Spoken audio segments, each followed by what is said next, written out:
사무엘상 31장 말씀 함께 읽습니다. 블레셋 사람들이 이스라엘을 치매 이스라엘 사람들이 블레셋 사람들 앞에서 도망하여 길보아 산에서 엎드러져 죽으니라. 블레셋 사람들이 사울과 그의 아들들을 추격하여 사울의 아들 요나단과 아비나답과 말기수아를 죽이니라. 사울이 패전함에 활 쏘는 자가 따라잡으니 사울이 그 활 쏘는 자에게 중상을 입은지라. 그가 무기를 든 자에게 이르되 네 칼을 빼어 그것으로 나를 찌르라. 할례 받지 않은 자들이 와서 나를 찌르고 모욕할까 두려워하노라 하나 무기를 든 자가 심히 두려워하여 감히 행하지 아니하는지라. 이에 사울이 자기의 칼을 든 자가 사울이 죽음을 보고 자기도 자기 칼 위에 엎드러져 그와 함께 죽으니라. 사울과 그의 세 아들과 무기를 든 자와 그의 모든 사람이 다 그날에 함께 죽었더라. 골짜기 저쪽에 있는 이스라엘 사람과 요단 건너쪽에 있는 자들이 이스라엘 사람들이 도망한 것과 사울과 그의 아들들이 죽었음을 보고 성읍들을 버리고 도망하매 블레셋 사람들이 이르러 거기에 사니라. 그 이튿날 블레셋 사람들이 죽은 자를 벗기러 왔다가 사울과 그의 세 아들이 길보아 산에서 죽은 것을 보고 사울의 머리를 베고 그의 갑옷을 벗기고 자기들의 신당과 백성에게 알리기 위하여 그것을 블레셋 사람들의 땅 사방에 보내고 그의 갑옷은 아사롯의 집에 두고 그의 시체는 벳산 성벽에 못 박음에 길르앗 야베스 주민들이 블레셋 사람들이 사울에게 행한 일을 듣고 모든 장사들이 일어나 밤새도록 달려가서 사울의 시체와 그의 아들들의 시체를 벳산 성벽에서 내려가지고 야베스에 돌아가서 거기서 불사르고 그의 뼈를 가져다가 야베스 에셀 나무 아래에 장사하고 7일 동안 금식하였더라. 아멘. 예. 또 수요일 아침이 되었습니다. 이 하루도 주님이 우리와 함께 하시기를 기원합니다. 사울 왕의 최후가 기록되어 있습니다. 이스라엘 백성들이 하나님께 왕을 달라고 우리에게도 왕이 필요합니다. 하나님이 왕이신데 하나님의 왕되심을 부정하는 그런 요청을 자꾸 하니까 하나님이 에라 그럼 한번 해봐라 왕을 주마 하고 세운 왕이 사울입니다. 그러니까 하나님께 달라 해서 얻었잖아요. 달라는 것을 받았다고 해서 좋아할 게 아닙니다.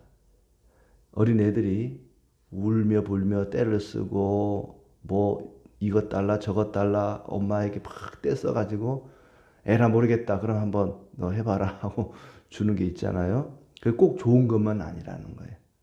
사울을 하나님이 허락을 하셨는데 그 사울의 마지막을 보면은 참 비참합니다. 내가 원해서 받았다. 꼭 좋은 게 아니라는 거예요. 막 기도해가지고 하나님 이것 주세요, 저것 주세요. 안 주면 나 뭐 교회 안 갈 거예요 하면서 막 떼써가지고 어쩔 수 없이 하나님이 주는 거 그게 꼭 좋은 것만 아니다.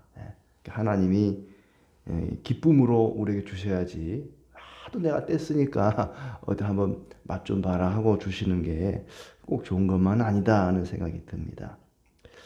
이제 사울의 그 최후를 보게 되는데 블레셋과 이스라엘의 아주 치열한 전쟁이 일어납니다. 여기는 간단하게 그냥 몇 절 안에 기록을 했지만 그 결과를 보면은 야 이게 보통 전쟁이 아니었구나. 흔히 이제 길보아 산 전투라 이렇게 부르거든요. 이 길보아 산 전투가 보통 전쟁이 아니었습니다. 블레셋 이스라엘 양국이 총력전을 펼칩니다. 결과는 이스라엘의 패배입니다. 블레셋 사람들이 사울의 아들들을 죽였다. 어찌 보면 무당의 말대로 된 겁니다. 신접한 여인이 사울과 그의 아들들이 다 죽을 것이라 그랬는데 같은 날 죽을 것이라고 예언을 했는데 그대로 된 거죠. 하나님이 그 악한 신접한 여인의 입을 통해서 장차 될 일을 말씀해 주셨던 겁니다. 그렇게 블레셋 사람들의 손에 사울의 아들들 3명의 아들이 나옵니다만은 3아들이 죽었다. 어찌 보면은 사울 왕가가 몰락을 한 거죠. 만약에 그 중에 몇 명이 살아 있었더라면, 물론 사울의 아들 후손 중에 다 죽은 건 아닙니다만은 왕이 될 만한 사람들은 다 죽은 거예요. 그러니까 다윗이 자연스럽게 왕이 될 수가 있었죠. 만약에 이들이 살아 있었다면, 한 명이라도 살아 있었다면은 다윗이 왕이 되는 일에 또 걸림돌이 되었을 겁니다. 하나님의 계획이 약간 또 비틀어질 수도 있었던 건데, 이 3아들들이 다 죽었다. 그리고 사울 자신도 활 쏘는 자에게 중상을 입었다. 블레셋에 활 쏘는 자가 활을 쐈는데 사울이 맞고 중상을 입었다. 그러니까 죽지도 못하고 살지도 못하는 그런 상황이 되어버린 겁니다. 그래서 부관에게, 무기를 든 부관에게 네가 나를 죽여라. 왜냐하면은 저 할례 받지 않은 블레셋 사람 이방인의 손에 내가 죽고 싶지 않다. 그래도 할례 받은 네 손에 내가 죽고 싶다. 그러니 네가 내 목숨을 거둬라 하는 거예요. 그랬더니 무기든 부관이 거절하죠. 어찌 하나님의 기름 부음 받은 자를 내가 죽일 수 있겠는가 하는 마음으로 사울 왕의 요청을 거절합니다. 그래서 사울 왕이 안타깝게도 극단적 선택을 하게 되죠. 자살을 합니다. 4절에 그가 무기를 든 자에게 이르되 네 칼을 빼어 그것으로 나를 찌르라. 할례 받지 않은 자들이 와서 나를 찌르고 모욕할까 두려워하노라 하나 무기를 든 자가 심히 두려워하여 감히 행하지 아니하는지라. 이에 사울이 자기의 칼을 뽑아서 그 위에 엎드러짐에 그가 죽습니다. 그러자 무기를 들었던 자도 스스로 또 목숨을 끊고, 그래서 같이 그 자리에서 죽었다. 왕자들도 죽고 사울도 죽고 부관도 죽고. 자, 왕이 되는 것도 중요하지만 왕이 되고 나서 더 중요한 것은 자기의 책임과 의무를 다하는 겁니다. 내게 지워진 책임과 의무를 다하지 못하면 이런 비참한 결말을 맞이하게 된다는 것을 우리에게 보여줍니다. 반면에 다윗은 양을 치는 목동이었습니다. 아주 보잘것없는 하찮은 일이지만 물매를 가지고 고무가 사자를 때려 눕히고 양떼를 지키는 일을 자기 목숨처럼 성실하게 하다 보니까 하나님께서 왕이라는 큰 일을 또 맡기지 않습니까? 작은 일일지라도 자기의 책임과 의무를 다하는 성실한 사람에게 하나님은 큰 일을 맡깁니다. 반면에 사울처럼 왕이라는 큰 일을 맡았지만 그 일을 제대로 감당하지 못할 때 비참하게 죽고 자기 아들들까지 부관까지 이렇게 비참한 최후를 맞이하는 모습을 보게 됩니다. 이제 이스라엘 사람들이 그렇게 죽고 또 대부분 도망가게 되니까 블레셋 사람들이 그 동네를 점령하고 거기에서 살게 되었다. 그리고는 8절에 보면 블레셋 사람들이 죽은 자를 벗기러 왔다가 사울과 그의 3아들이 길보아 산에 죽은 것을 보고 사울의 머리를 베고 갑옷을 벗겨서 신당과 백성들에게 또 보내고, 그리고 그 갑옷은 아사롯의 집에 두고 시체는 벳산 성벽에 못 박아 걸어두었다. 참 끔찍한 일이죠. 전시용으로 우리가 이겼다, 우리가 이스라엘을 물리쳤다, 이스라엘의 왕을 이렇게 우리가 죽여서 여기다가 걸어뒀다 하면서 벳산 성벽에 걸어둡니다. 그런데 이런 참 슬프고 애통하고 비참한 이야기만 계속되는 가운데 오아시스 같은 아주 시원한 소식 하나가 이어지고 있죠.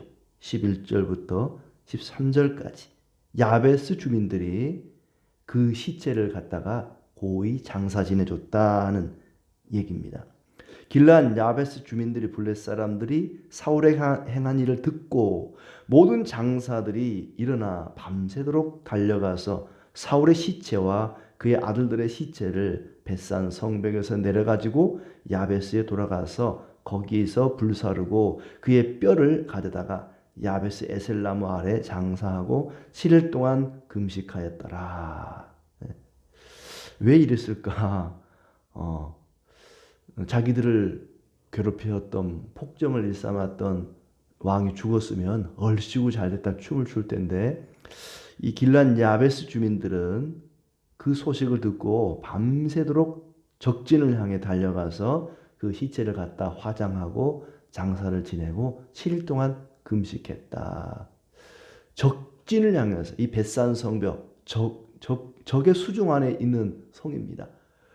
거기를 밤새도록 달려가서 그 시체를 가져왔다. 목숨을 걸고 가서 죽은 왕의 시체를 가져온 것입니다. 그렇게 한 이유가 있죠. 야베스 사람들이 과거에 받은 은혜가 큽니다. 11장에 보면 사울이 막 왕이 되었을 때의 일입니다.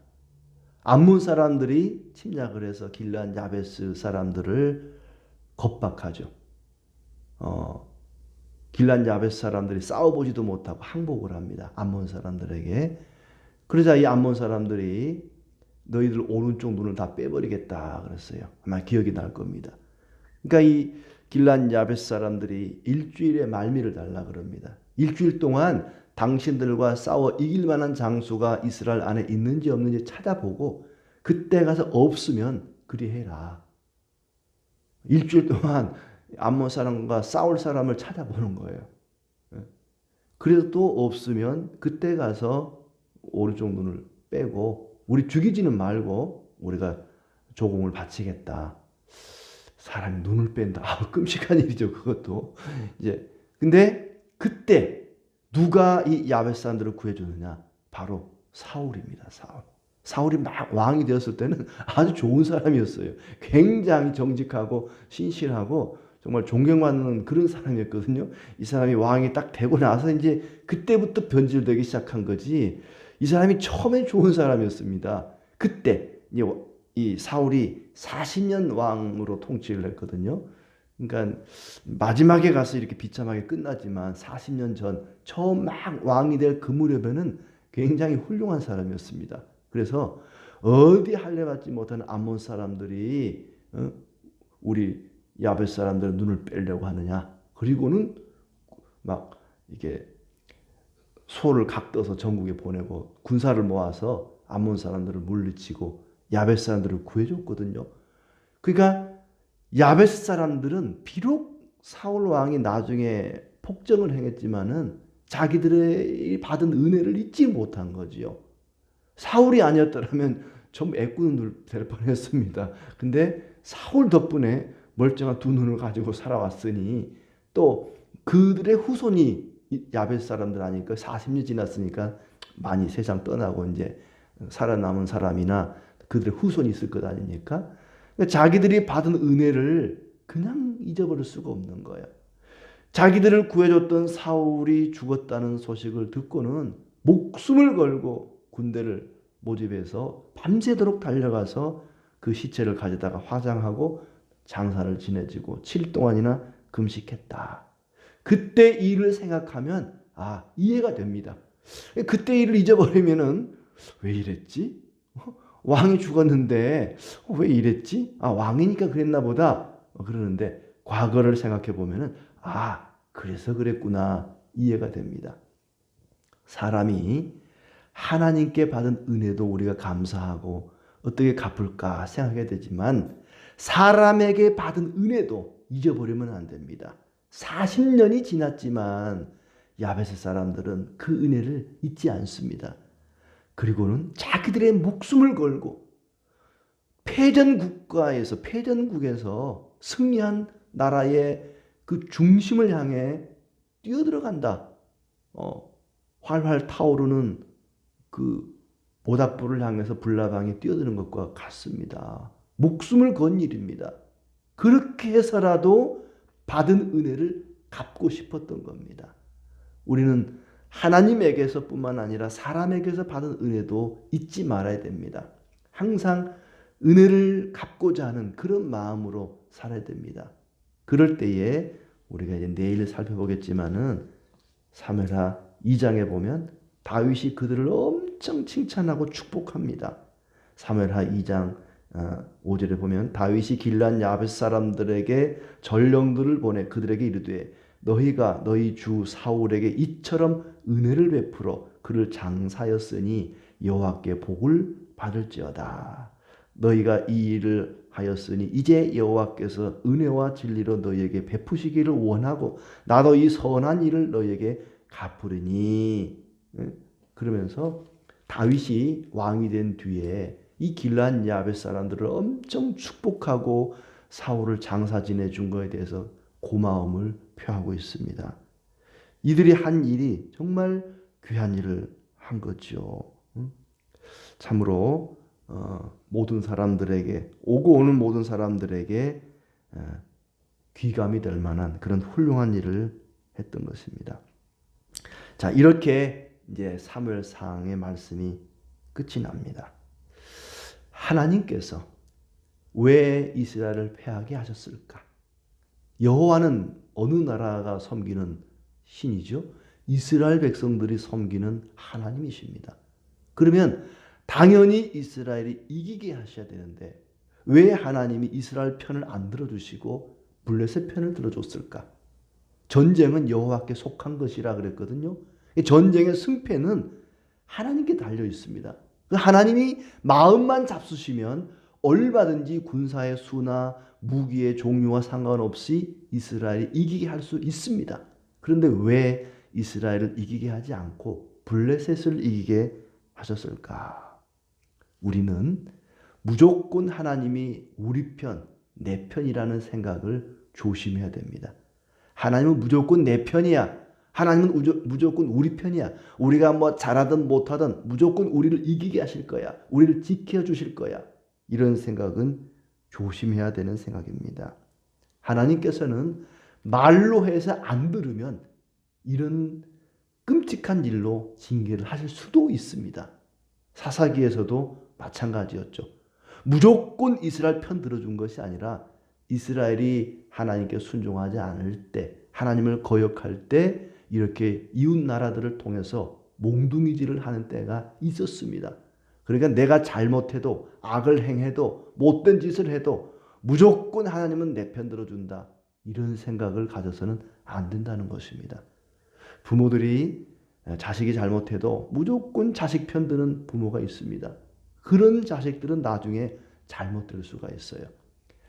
하나님의 백성이 잘못하는데도 하나님이 내버려두고 옹호한다면 그건 하나님을 계속해서 거역하고 불순종하는 길로 나갈 수가 있습니다. 그래서 하나님은 자기 백성이 옳은 길로, 바른 길로 가게 하기 위해서 말로 해서 안 들을 때는 이웃 나라들을 통해서 이렇게 징계하시고 돌이키게 하시고 회개하게 하신다는 겁니다. 이 왕자들, 사울의 세 아들들을 보면은 참으로 안타깝고 불쌍하죠. 요즘으로 치자면 금수저를 물고 태어난 사람들입니다. 가만히 있어도 왕족, 또 뭐 그 중에 한 사람은 왕이 될 수 있는 그런 금수저들 아니겠습니까? 그런데 아버지의 잘못으로 이런 비참한 비극의 주인공들이 되고 맙니다. 차라리 평민의 아들로 태어났더라면 뭐 어떻게 됐을지는 모르겠지만 이 정도까지는 아니었을 것입니다. 왕자로 태어난 것이, 금수저를 물고 태어난 것이 오히려 그들에게 불행이 되었습니다. 누구의 잘못 때문에요? 아버지 때문에. 사울 왕의 잘못으로 인해서 아들들이 이런 비참한 일을 겪게 된 것입니다. 부모의 역할이 그만큼 중요한 것이죠.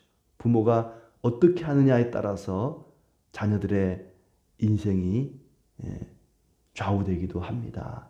자녀들을 위해서 기도해야 될 것이고 자녀들을 올바른 길로 이끌어야 할 것입니다.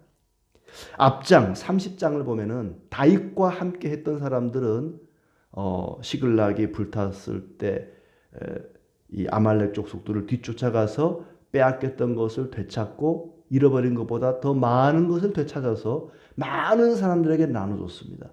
반면에 사울과 함께 했던 사람들은 모든 걸 잃고 목숨까지 잃었습니다.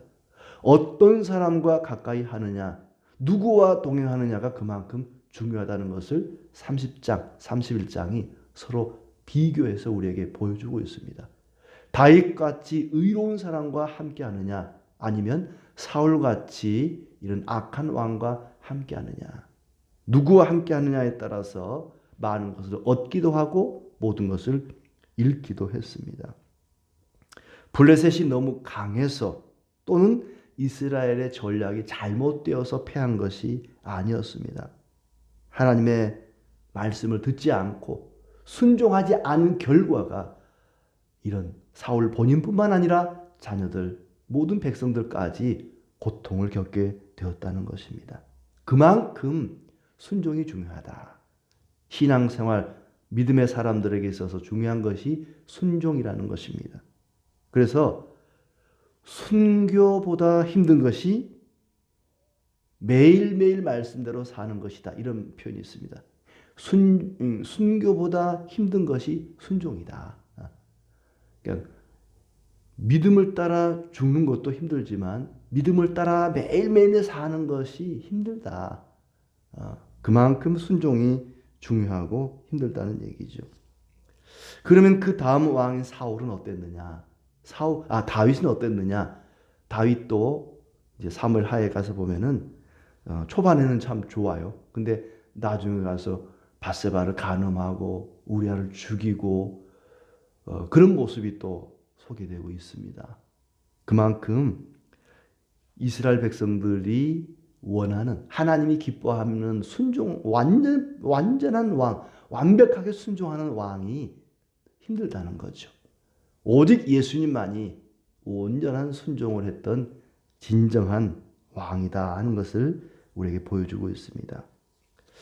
이 다윗도 그렇고 사울도 그렇고 완벽한 왕은 없습니다만은 그나마 부족한 왕을 통해서 하나님은 그 백성들에게 은혜를 베푸시는 그런 분이시다. 부족한 일꾼들을 통해서라도 하나님은 은혜를 주시는 그런 신실하신 하나님이십니다. 우리가 다 부족합니다.